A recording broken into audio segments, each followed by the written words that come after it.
બનાસકાંઠા જિલ્લામાં ભાજપના નેતા જગદીશ વિશ્વકર્માના નિવેદન બાદ રાજકીય વાતાવરણ ફરી ગરમાયું છે। કોંગ્રેસ તરફથી જિલ્લા પ્રમુખ ગુલાબસિંહ રાજપૂતે તીખી પ્રતિક્રિયા આપતા ભાજપના નેતૃત્વ અને કાર્ય પદ્ધતિ પર સીધા પ્રહારો કર્યા છે। ગુલાબસિંહ રાજપૂતે સ્પષ્ટ શબ્દોમાં જણાવ્યું કે પ્રજાએ આપેલો જે પણ નિર્ણય છે તે અમારા માટે શિરોમાન્ય છે। લોકશાહીમાં જનતાનો ચુકાદો સર્વોપરી હોય છે અને અમે તેનો પૂરો આદર કરીએ છીએ। ભાજપ રાજ્ય નેતૃત્વ પર નિશાન સાધતા તેમણે કહ્યું કે તાજેતરના ભાષણ પરથી સ્પષ્ટ થાય છે કે સમાજ એક થઈને આગળ વધે તે ભાજપને ગમતું નથી। કોંગ્રેસના નેતાઓને ઉલ્લેખ કરતા તેમણે ઉમેર્યું કે જિગ્નેશભાઈ અને જ્ઞાનીબેને હંમેશા સમાજને જોડવાની વાત કરી છે, જ્યારે ભાજપ તોડવાની રાજનીતિ કરે છે। જિલ્લા સ્તરે ભાજપની સ્થિતિ અંગે ટિપ્પણી કરતા ગુલાબસિંહે દાવો કર્યો કે ભાજપના જિલ્લા પ્રમુખના પોતાના વિસ્તારમાં જ જિલ્લા પંચાયત અને તાલુકા પંચાયત કોંગ્રેસે જીતી છે, જે ભાજપ માટે ચિંતાજનક છે। ચૂંટણી પ્રક્રિયા અંગે ગંભીર આક્ષેપો કરતા તેમણે કહ્યું કે ભાજપ પાસે પૈસા, તંત્ર અને સત્તા હતી, જ્યારે અમારી પાસે માત્ર કાર્યકર્તાઓનો વિશ્વાસ હતો। જો ભાજપ મજબૂત હતી તો કોંગ્રેસના કાર્યકર્તાઓને ખરીદવા, ધમકાવવા અને ઉમેદવારોને લઈ જવાની જરૂર શા માટે પડી? પરિણામોની ચર્ચા કરતા તેમણે જણાવ્યું કે લાખણી અને દિયોદર તાલુકામાં કોંગ્રેસને સ્પષ્ટ બહુમતી મળી છે, જ્યારે કેટલાક સ્થળોએ થોડા જ મતોથી હારનો સામનો કરવો પડ્યો છે।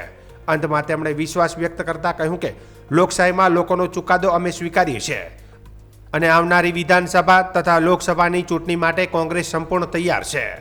લોકશાહીની અંદર લોકો જે ચુકાદો આપે અમે સ્વીકારીએ છીએ અને જે બનાસકાંઠાના વાવથરાના લોકો જે ચુકાદો આપે અમે માથે ચડાવીએ છીએ। જ્યાં અમારે કમીઓ રહી છે, આવનારા સમયમાં એ કમીઓ દૂર કરીને ફરતી એક વિશ્વાસ સાથે જીતવા માટેનો પ્રયત્ન કરશું।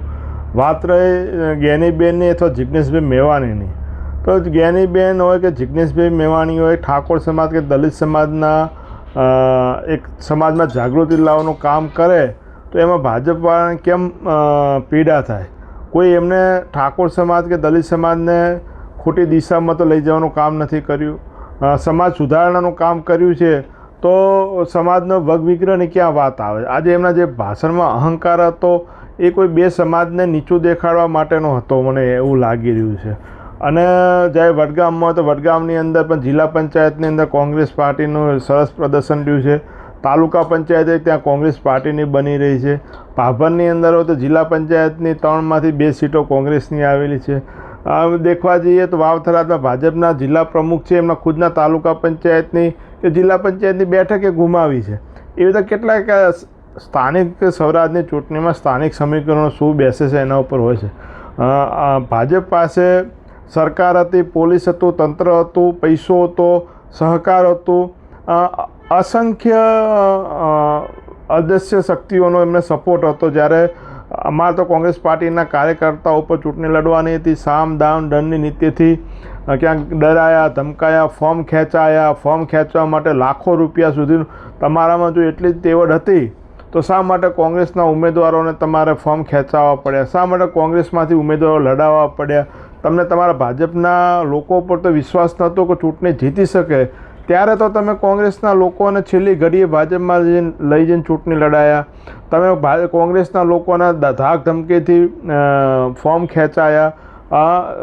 લડવું હતું લોકશાહીની અંદર સામે સામે એક તંદુરસ્ત હરીફાઈથી લડવું હતું, પણ તમે ક્યાંક પોલીસના લોકોને મોકલીને ફોર્મ ખેંચાવવા માટે દબાણ કરો, તમે કોઈ સરકારી અધિકારીના પરિવારમાં ચૂંટણી લડતો એને નોકરીમાંથી બદલી કરવાની ધમકી આપીને ફોર્મ ખેંચવાની વાત કરો, દબાવવાની કોશિશ કરો।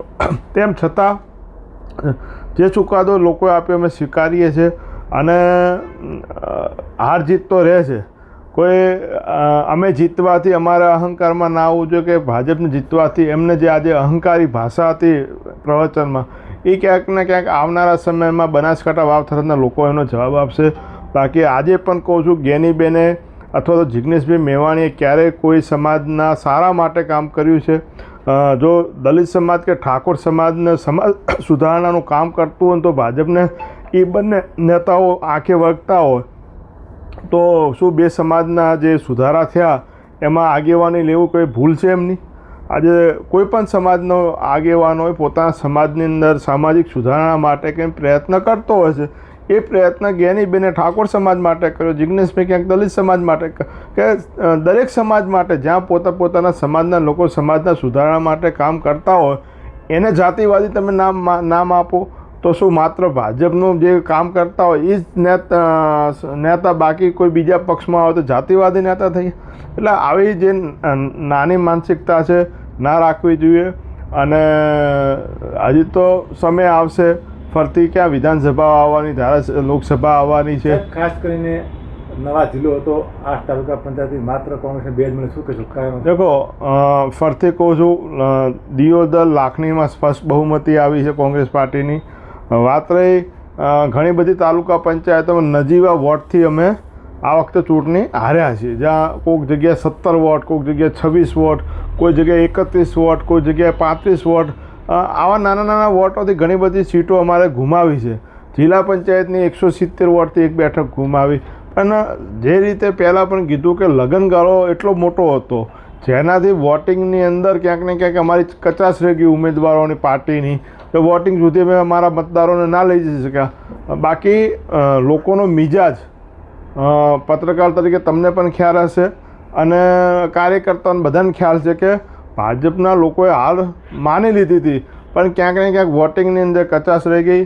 સાથે સાથે પૈસાની કોથળીઓ, એક જિલ્લા પંચાયતમાં 50-50 લાખ રૂપિયા, 25 લાખ રૂપિયા, કેટલીય મતલબ અસંખ્ય પ્રલોભનો કે ભાઈ કઈ રીતે મતદારોને દબાવી શકાય, ઉમેદવારોને દબાવી શકાય.